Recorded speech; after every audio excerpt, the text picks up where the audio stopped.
Olá pessoal, Gevandro Barros do IOPEX. Nesse vídeo eu gostaria de dar prosseguimento aí à nossa série sobre os 9 tipos de desperdício. E eu vou falar agora em especial sobre um desperdício que ninguém gosta de tê-lo nos processos ou na empresa, que é o desperdício de estoques mal dimensionados, mal calculados ou o excesso de estoques em processo. Então me acompanhe até o final que ele pode ser bem interessante aí para você e para a sua empresa.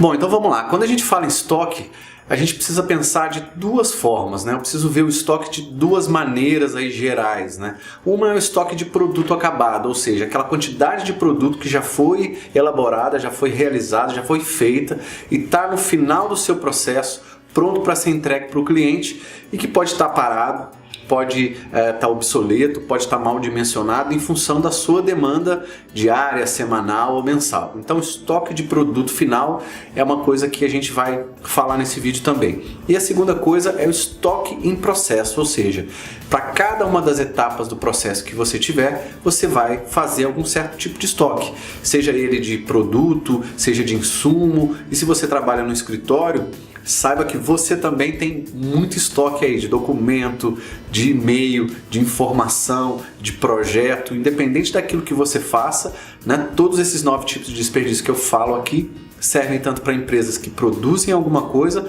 ou servem também para empresas que prestam serviço e serviço do que quer que seja. Então serve para áreas administrativas e para áreas produtivas. Então, em se tratando aí de estoques de produtos acabados ou estoques de insumo ou de matéria-prima ou estoque em processo, que a gente chama Work in Process, WIP, Work in Process, essa sigla aí está bem conhecida e divulgada pelo mundo afora.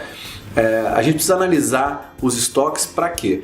Para que a gente consiga entender se esses estoques foram mal planejados, foram mal calculados, estão despadronizados daquilo que eu tenho como demanda do cliente e o que esse excesso de estoque, tanto na linha ou no processo, quanto do estoque do produto final, está causando para a minha empresa. Por quê? Porque, primeiro, estoque é custo, Estoque quer dizer que você já investiu alguma coisa e esse valor investido faz parte aí do dinheiro da empresa e ele está parado.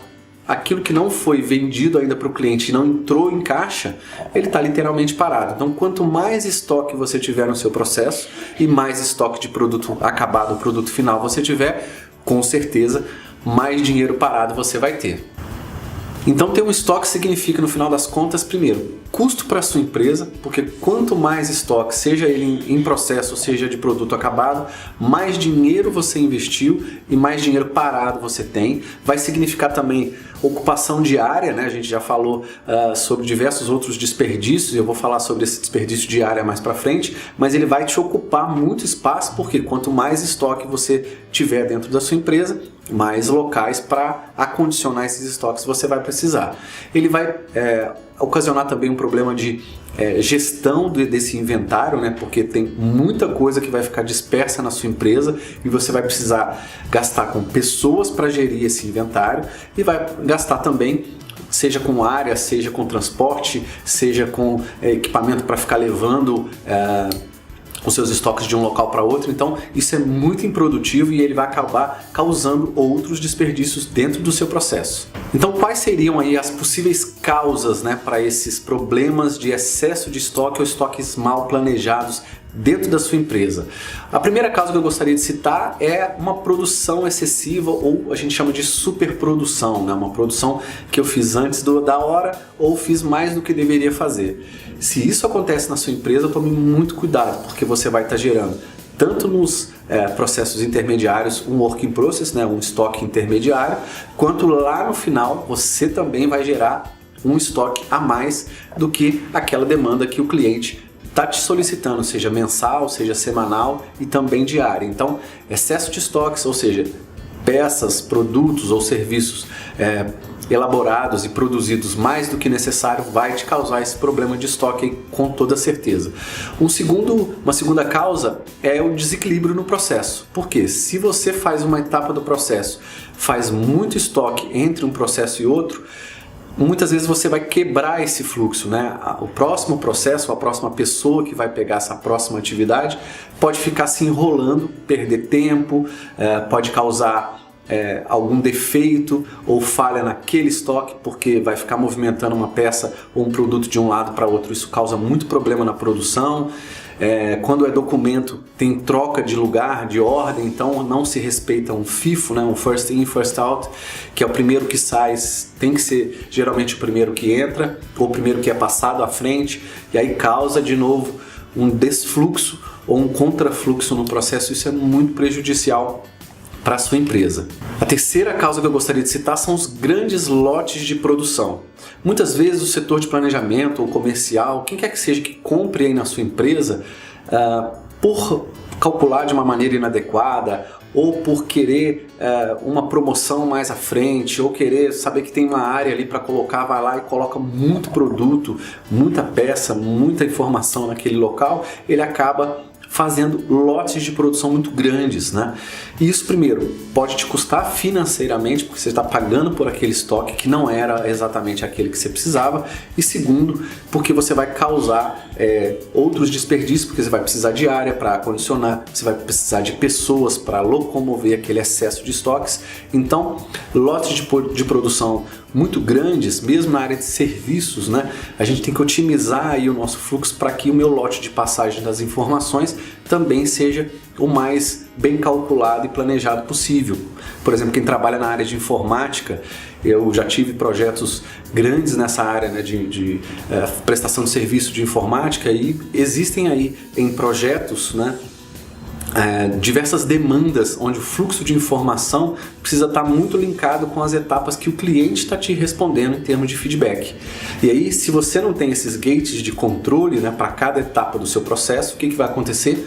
Você vai fazer um grande lote de atividades, vai acumular muita coisa, lá na frente você vai receber um feedback do seu cliente, pode ser que isso te dê muito retrabalho, e aí você vai ter que refazer um monte de coisa. Então, excesso desse lote, qual o tamanho desse lote que eu tenho que fazer num projeto, e aí a gente entende lote para a área de serviço também dessa mesma forma, então a gente consegue otimizar muita coisa também na área de projetos, aí é muito interessante isso. A quarta causa que eu gostaria de citar é a falta de padrão para principalmente compra e no processo de elaboração desses pedidos, né? Se você não tem um padrão e não sabe junto à produção exatamente aquela quantidade exata para cada fase, né? Tem muita gente que trabalha por projeto, a área de construção, por exemplo.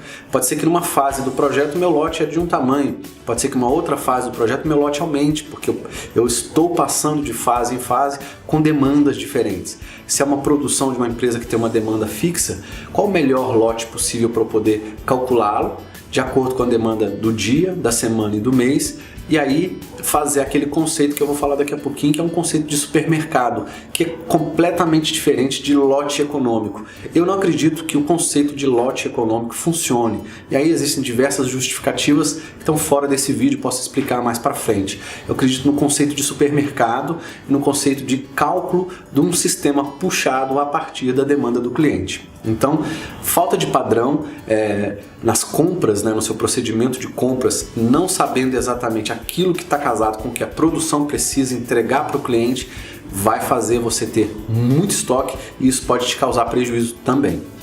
A quinta causa que eu gostaria de citar é o elevado tempo do que a gente chama de lead time, que é o quê? É o tempo entre o pedido do cliente e a entrega do produto para ele.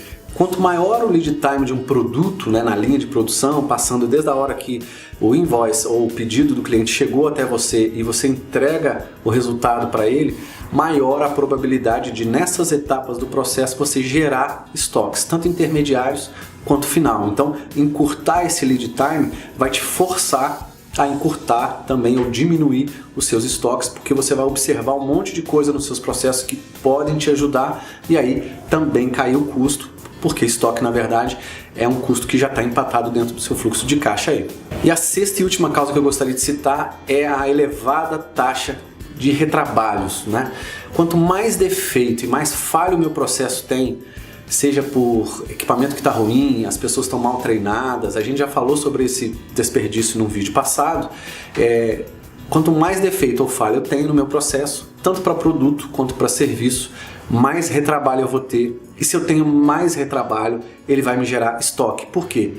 Retrabalho é algo que eu tentei fazer corretamente, causou um defeito ou uma falha, voltou para mim, ou seja, eu já tenho aquilo que eu preciso fazer e mais aquilo de retrabalho, independente se é um retrabalho que é feito fora de uma linha de produção ou num outro local, não interessa, vai ter que ter pessoas lá, vai ter que ter equipamentos, vai ter que ter material, vai ter que ter ferramenta. Então, outros custos vão ser gerados em função desses retrabalhos e um problema que vai dar, com toda certeza, é estoque, porque ele vai te ajudar a gerar cada vez mais estoques em função de você ter que modificar um produto ou um serviço. Você vai precisar de mais insumo, vai precisar de mais material, ou seja, estoque do que quer que seja, e vai te causar também um problema de custos, de gestão, de inventário, de uma série de coisas que também podem causar ineficiências aí no seu processo. Legal, a gente já falou aqui o que é o desperdício de estoque, né? Ou estoque mal planejado, ineficiente, em excesso. A gente já falou as possíveis causas, já falou o que essas causas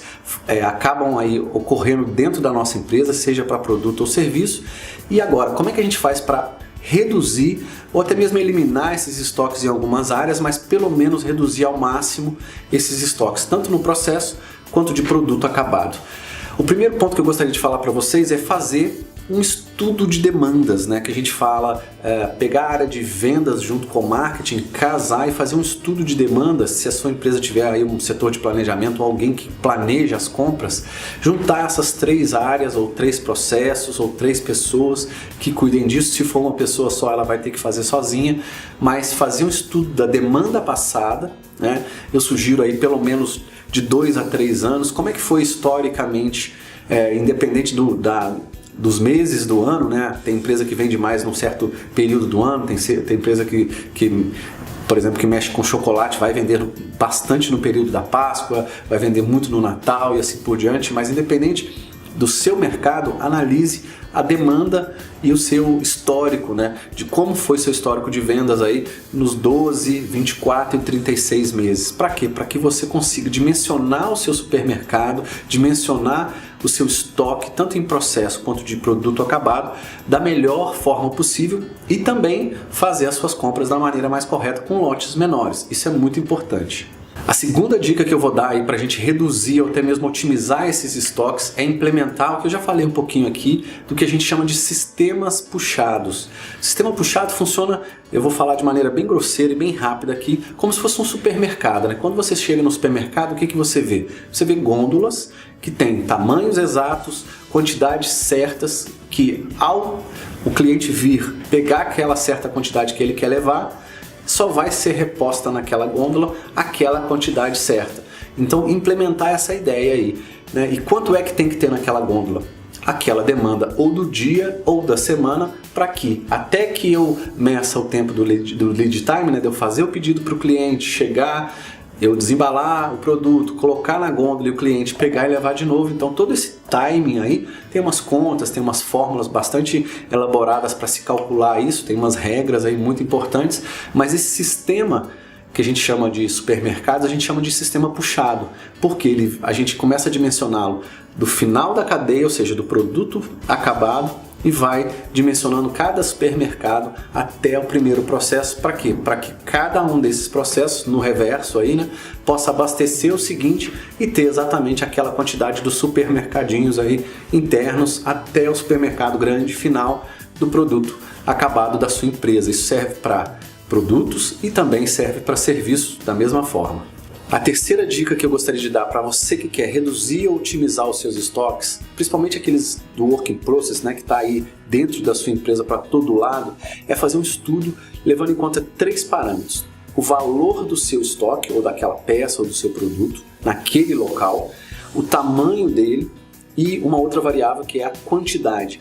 Quanto daquela peça eu preciso ter naquele local para que o meu supermercado daquele local funcione? Qual o tamanho daquela peça? Quanto maior ela for, mais eu posso tirá-la da minha linha, né? Porque vai incomodar, vai ocupar espaço. Então, Valor, né? Se forem peças muito caras também, não vale a pena ter muita. Primeiro, por conta do valor, né? Eu vou ter que empatar um dinheiro maior. Segundo, que ela vai me custar muito caro se eu estiver deixando muitas dessas peças caras na minha linha. Pode sumir, pode dar um defeito e aí dar um retrabalho. Como custam mais caro, podem me causar prejuízos financeiros. Então, valor, tamanho e quantidade são 3 variáveis que eu sugiro que vocês observem, principalmente nos work in processes aí, para que você consiga otimizar o seu estoque e fazer com que em cada posto de trabalho você tenha o estoque mais otimizado possível. A quarta dica, e isso cabe aí para quase todos os processos, é padronização. Padronizar o seu processo de compras, o seu tipo de pedido de compra, o seu lote de produção, padronizar o seu supermercado, padronizar as atividades que levam, né, os processos, ou os work in process de um processo para outro. Porque a padronização em todas as etapas do processo vai fazer com que você enxergue caso tenha mais do que, né, a gente fala do ou FIFO, né, First In, First Out, que são filas entre um processo e outro, para que você respeite essa primeiro serviço, o primeiro produto que entrou, seja o primeiro produto que vai sair, ou se você implementar um supermercado, para que aquele produto que vai estar ali na gôndola do seu supermercado entre um processo e outro também esteja padronizado, né? Não chegue alguém aí e coloque mais produto na sua gôndola que não vai caber ou que seja calculado de uma maneira ineficiente. Então, padronizem os processos, desde o processo de compras até os processos na linha de produção, que isso vai te ajudar também bastante. E por último, pessoal, como consequência, eu sugiro vocês, como quinta dica, renegociarem os pedidos ou os lotes de produção com seus fornecedores. Você vai perceber que, ao otimizar os processos, você vai fazer desde o final da linha até cada um dos processos internos uma otimização e uma redução desses estoques. Você vai acabar concluindo que alguns dos pedidos para os seus fornecedores vão precisar melhorar, vão precisar ser otimizados. Você vai precisar, às vezes, até renegociar contrato, começar a comprar de uma outra forma e aí padronizar essa nova forma de trabalho. Então, renegocie com seus fornecedores para você ganhar de duas formas. Primeiro, reduzir, obviamente, os estoques, que é o que a gente quer. E segundo, cair custo. Numa negociação ou numa renegociação, você tem a possibilidade de chegar para o seu fornecedor e talvez renegociar, aí chegar a um desconto, comprar uma certa quantidade mais otimizada e mais eficiente para o seu processo, que você vai ganhar muito mais com isso. Então é isso, pessoal, espero que vocês tenham gostado de mais essa dica, onde eu falo aí sobre os desperdícios de estoque. Quem quiser saber mais sobre as minhas mentorias, minhas consultorias, os meus treinamentos no IOPEX, basta acessar aí o meu portal www.iopexbrasil.org. Curta a gente aí também nas nossas redes sociais, no Facebook, no Instagram, no LinkedIn, e principalmente, se você não se inscreveu ainda, se inscreva aí no nosso canal do YouTube. A gente está trazendo dicas para vocês. Mande os seus comentários, as suas sugestões, que eles são sempre muito importantes para a nossa melhoria contínua e para o nosso crescimento. Tá ok? Um grande abraço e até o próximo vídeo.